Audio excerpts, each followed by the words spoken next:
All right, so we truly believe that we are really rational and scientific, which is far from truth. Even if you are the best logical person in the world, like you just look for things scientifically, you read articles that make you have better opinions on different matters. If you don't realize that you are not as scientific, as rational as you may think, if you do not understand that you have a lot of things in your mind that you are not aware of, that you don't have control, and that they are not rational, and you have no option, and sometimes it takes over the control. If you don't observe that, you're not scientific enough. You're not rational enough. Because being rational is recognizing the truth, is recognizing what's going on. And despite the fact that we don't like to be over control of something that are different from what we expect from life, we have to admit it. That's the first step. That's what Carl Jung works on really hard, and he's different from a lot of other psychiatrists, psychologists, because he understands, he looks for the past, and he sees a lot of things that you don't have control, like from millions and millions of years ago, and for hundreds of thousands of years ago, that created a lot of things that we have to deal with on a daily basis. And even if we have a lot of technology, a lot of science, a lot of comfort and things going on for us, we do not abandon this kind of instinct and a lot of things, a lot of mind processes that gave us life for us to keep here, to keep the humanity up front, to keep humanity going. And we need to realize that.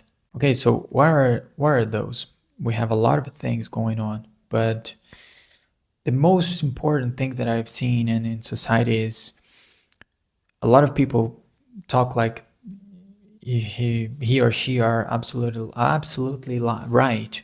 And that's a problem. When you believe that you are 100% right, the other side, which is commonly asked and said, you say, I am 100% right, I have the right, I have the truth, it's 100%, you're not being scientific, that's the first thing.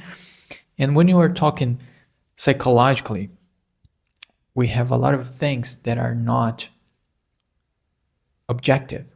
We have a lot of things that are subjective to each individual, which is not untrue because of it, which is the most important thing.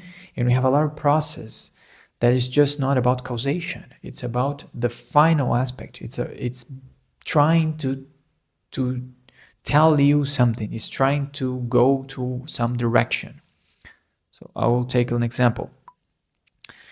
Imagine that you ignore your desires, some kind of desire. You're trying to just ignore it. You believe that you have the discipline to do it. You just will put it down. Right? Put it on, put it really deep on your unconscious. If you have that kind of thing, you believe 100% that you are really disciplined and everything. But guess what?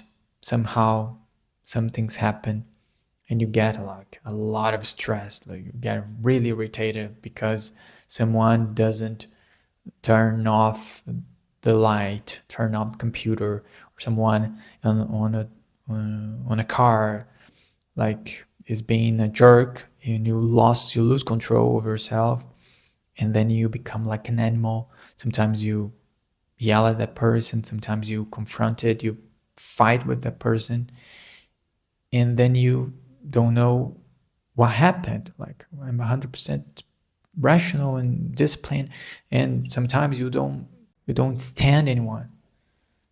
Everybody is annoying because it's taking you out from your routine and your schedule, and then you become a real person that is very individualistic, very egoic, and it will create neurosis, it will create this obsessive compulsive traumas, and you simply cannot observe that you are ignoring something in your mind that's not yourself, but it needs expression. It needs expression in a very good way, because of course if you have it in a bad way, it'll become bad for you, bad for society, and that's not good. You need to integrate that value. For example, everybody has this feeling of anger and the possibility to unalive someone.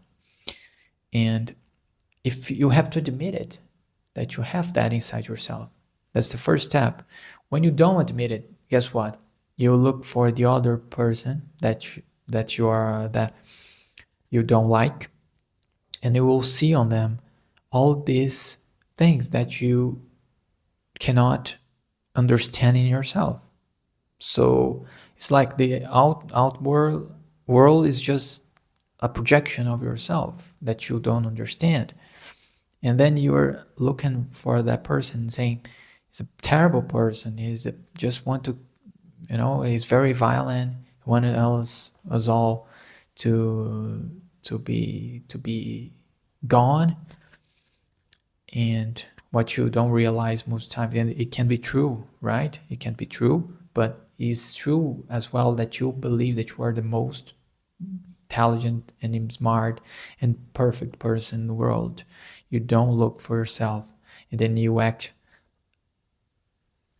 unlogically, you act unscientifically, unrationally.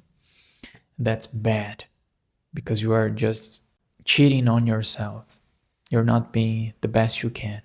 When you realize that, then you can start taking over things for you. Like, okay, I can do that. I feel it somehow. I cannot do, obviously. I'm not I don't have any problems. So I need to integrate that in a good way. I need to integrate that. So I need to talk to that feeling.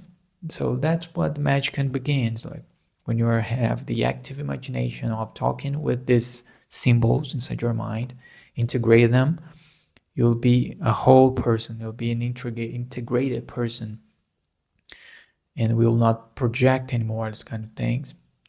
And neurosis go away. You feel the energy flowing on. You can do a lot of things. Anxiety goes away. Depression goes away. You feel like you're being yourself.